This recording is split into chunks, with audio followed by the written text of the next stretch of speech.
Livro Memórias de um Suicida, pelo espírito Camilo Cândido Botelho, Prelúdios da Reencarnação, capítulo 12, parte 2. Existe exceção, no entanto, para os asilados do manicômio. Estes, infelizmente, reencarnarão tais como se encontram. Nada será possível tentar a fim de beneficiá-los a não ser o retorno ao estágio na carne, que então passará a figurar como terapêutica imposta para corretivo do descontrole geral das vibrações, criando assim ensejos para novas tentativas futuras. Essa terapêutica, balsamizada pela prece que diariamente lhes será ministrada em correntes simpáticas, dulçorosas e benéficas,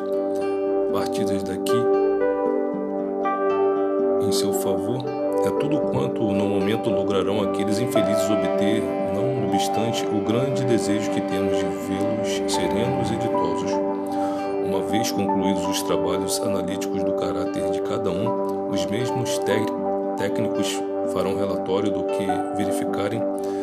minucioso e rigorosamente exato, passando então o caso à sessão de programação de recapitulações.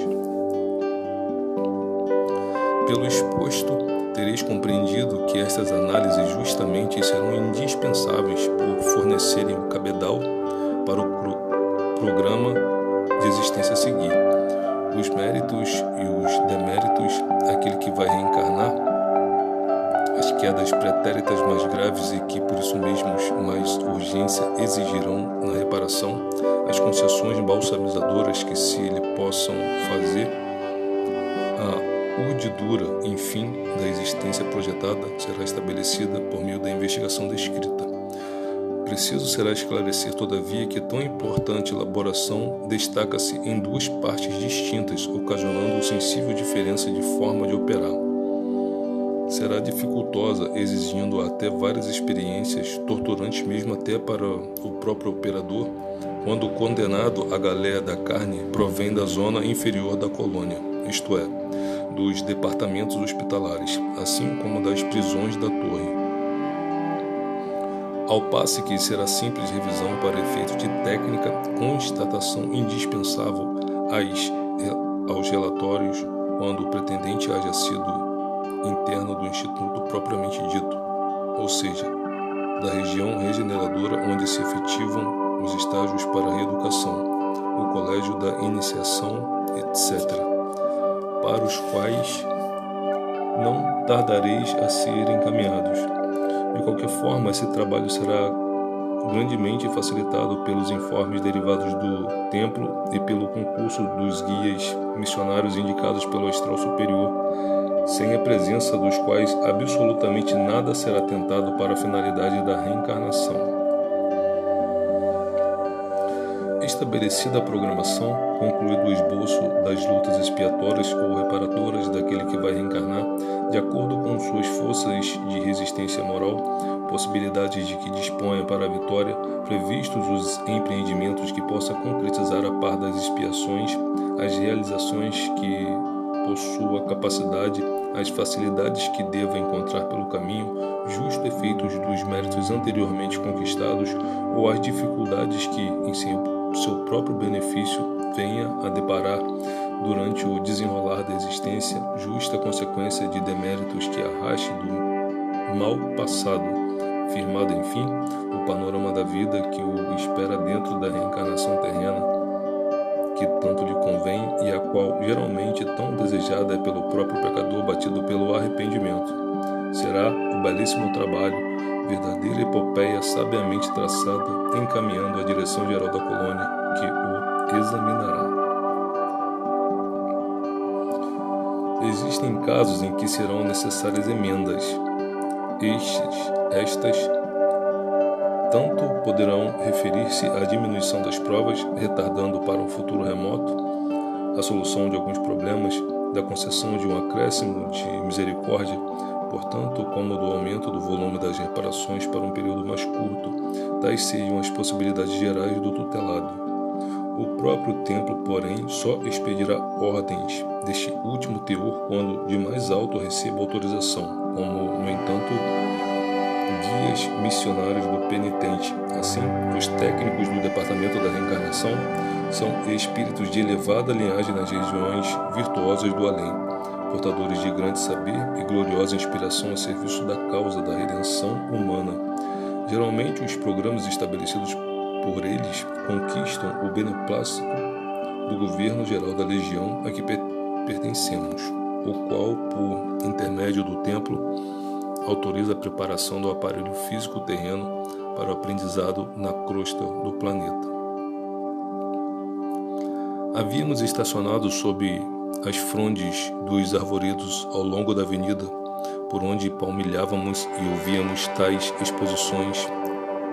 interessadíssimos, lembrando-nos ainda das notícias que nos forneciam certos livros antigos sobre aulas ministradas por Pitágoras, Sócrates e Platão, rodeados de discípulos e mais ou menos baseadas em princípios análogos à sombra dos cortinados dos plátanos nos parques de Atenas. Pensativo interveio Belarmino, que sorvia as palavras de Rosália com manifesto fervor. Depreender-se-á de vossas asserções, minha senhora, minha irmã, que os dramas da vida humana, as desgraças, as tragédias que diariamente sacodem o globo, fazendo da humanidade como foguete de forças cegas e superiores, são dirigidas por uma fatalidade irreprimível. Sorrindo com encantadora singeleza, a lúcida serva de Maria retrucava enquanto acenava, convidando-nos a subir a escadaria de nobre edifício rodeado de colunas e velado por aprazíveis rendilhados de arbustos floridos e arvoredos frondosos, em cujos pórticos se lia essa simples inscrição: recolhimento. Não, meu amigo, o senso indica que não poderá a humanidade ser regida pela cegueira de uma fatalidade abominável. Deverias antes ter compreendido que aquilo que chamais fatalidade não é senão o efeito de uma causa que o próprio homem criou no enredo das ações praticadas na terra, quando nela viveu divorciado do bem, da moral e do dever, ou no além como espírito desnorteado da lei, embrutecido nas trevas de que se rodeou, pois é ele mesmo, pelos atos bons ou maus que pratica, que determina a natureza, consoladora ou punitiva, do próprio futuro. A fatalidade existirá, se assim o quiserdes, não cegamente, reduzindo a humanidade a mero joguete, mas como sequência lógica, inteligentemente corretiva de desvios delituosos, programada por seu livre-arbítrio ao preferir o erro dos ditames da razão e da consciência. Tratando-se, pois, de um corretivo, esse estado de coisas desaparecerá no momento em que se corrigir a causa que lhe forneceu origem, ou seja, o traço inferior da maldade em que se estribaram os atos praticados. Assim também nos programas que se elaboram aqui, visando ao futuro do delinquente, não se incluirão os pormenores, as atividades diárias que será chamado a desenvolver nas operosidades da vida terrena, assim como não se cogitarão das particularidades que lhe sejam necessárias a fim de atingir o inevitável. Apenas os pontos capitais serão por nós anotados, os que constituam reparação, trechos decisivos, sequências que marcarão justamente a lógica dos antecedentes acontecimentos, isto é, da causa. A própria expiação encontra-se de tal forma arraigada na consciência do pecador, como efeito dos remorsos, das necessidades de progresso de um passado criminoso, que ele mesmo, sob o impulso da sua vontade livre, dar-lhe-ia cumprimento, ainda que não fosse delineada sob o critério dos nossos relatos. Convém, porém, que assim o façamos, porque, entregue a si mesmo, resvalaria para excelsos prejudiciais, criando possibilidades desastrosas. Outro sim, as capacidades que tenha para realizações meritórias serão também anotadas, e estas poderão até mesmo ser discriminadas,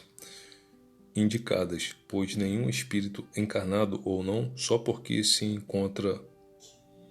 jungido ao ergástulo das provações, será inibido de auxiliar o progresso próprio com a dedicação às causas nobres, devotando-se aos empreendimentos generosos para o bem do próximo. Ele, porém, o reencarnado, será livre de efetuar ou não aquelas realizações que, antes de reencarnar, quando se preparavam as leis do seu futuro, se comprometeu a atender. Será livre, sim, mas, como no caso de se desviar do compromisso assumido, grandes pesares o angustiarão mais tarde, ao sentir que, além de ter faltado com a palavra empenhada com seus guias, deixou de se aureolar com méritos que muito poderiam ter abreviado as caminhadas ríspidas das recapitulações a fazer. Como vê, meu amigo, não se trata de fatalidade, senão encadeamento harmonioso de causas e efeitos. Penetramos vasta antecâmara, cujas portas jamais eram trancadas, velando-se apenas o ingresso no interior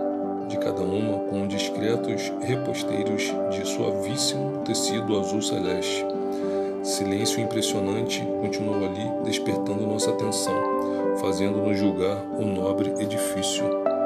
imerso em solidão. Aroma delicado e sugestivo, no entanto, emprestava encanto indefinível a esse interior cheio de atrativos, onde luz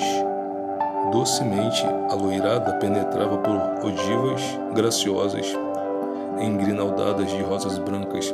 ao entrever o gosto feminino, inspirando a ornamentação.